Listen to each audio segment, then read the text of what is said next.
it's Jessie from Squeegee Ink. We just got our hands on this new dip tank by Easyway. So today we're going to set it up, show you what chemicals we're using in it, and then we're going to dip a couple of screens and see how they turn out.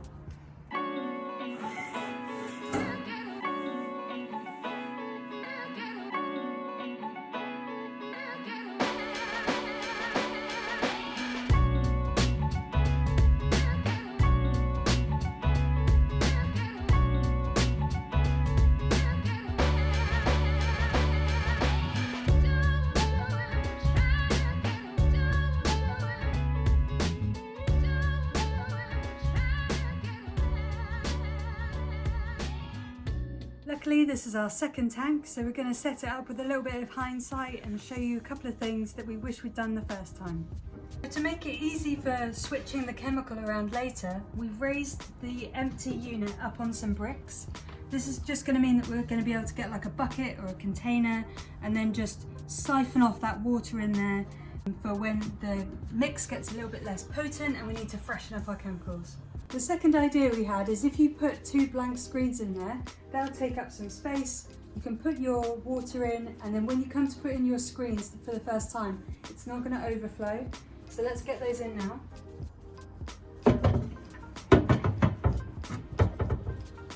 And that last thing we've learned is to always put your water in first and then the chemicals so it doesn't get too frothy.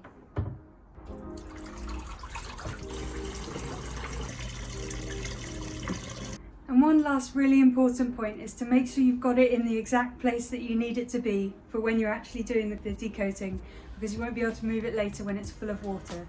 We've got ours right next to our washout booth. These are the three chemicals that we tend to use with screen reclaim. We use that EasySolve 701, that's what we use to remove Plasol ink from our screens. And then in the dip tank we've got the Easy Strip Supra, so that will take away any remnants of that Plasol ink and also the emulsion. It will strip that from the screen. And then it's just an extra step that we like to use in the studio, but there's Screen Perfect by Easyway. Sorry, the label's all worn. That's what we use as a degreaser. So this is just a little tip that I saw another studio do for opening up these big 5 gallons, because they can be quite tricky.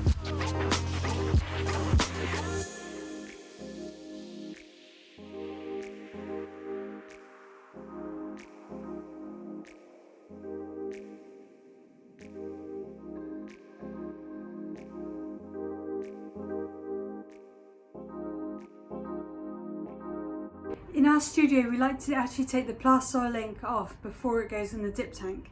This is just because we feel it increases the longevity of that tank. We use that EasySolve 701.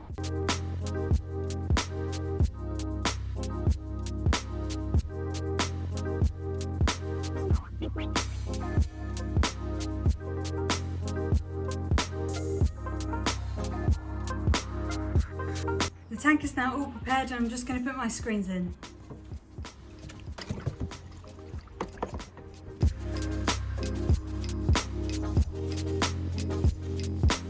Just while our screens are dipping, I'm just going to run you through some of the differences we've noticed with the new tank.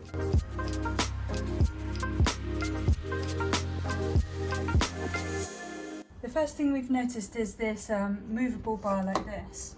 So that will hold down quite a few screens all at once. Because the screens will always try and float because they've got air in those frames. Another thing is that this is much shorter and compact opposed to the other tank, which was much taller. It just means that when you're pulling the screens out, you only have to go up to chest height, you don't have to pull them all the way up. Also, while I'm down here, you can kind of see this corrugated moulding. It just means that it doesn't bow as much with the pressure of all that water that it's containing. The old tanks had a brace bar and they eventually might warp in some places. So even though the tank is a lot shorter, we found that you can still get the large screens in this way, this kind of orientation. And then the little screens you can get in portrait. So one other little feature that we're going to use is basically there's this drip shelf here. So when I take the screens out, I can rest it there and the solution can run back into the tank.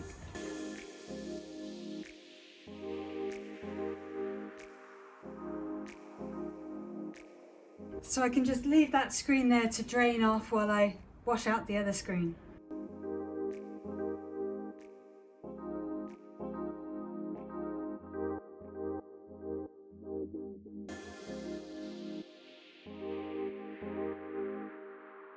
To finish this process, you could use the 701 by Easyway. That's technically a dehazer and a degreaser.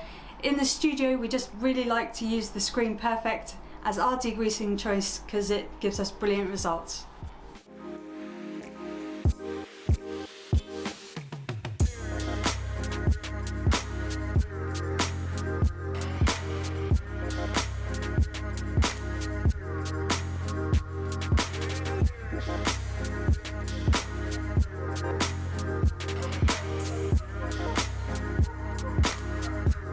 So we really like our new Easyway dip tank.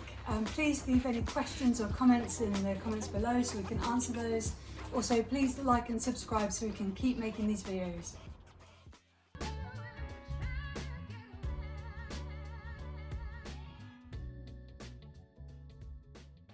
Use the Easy Sew. Go on.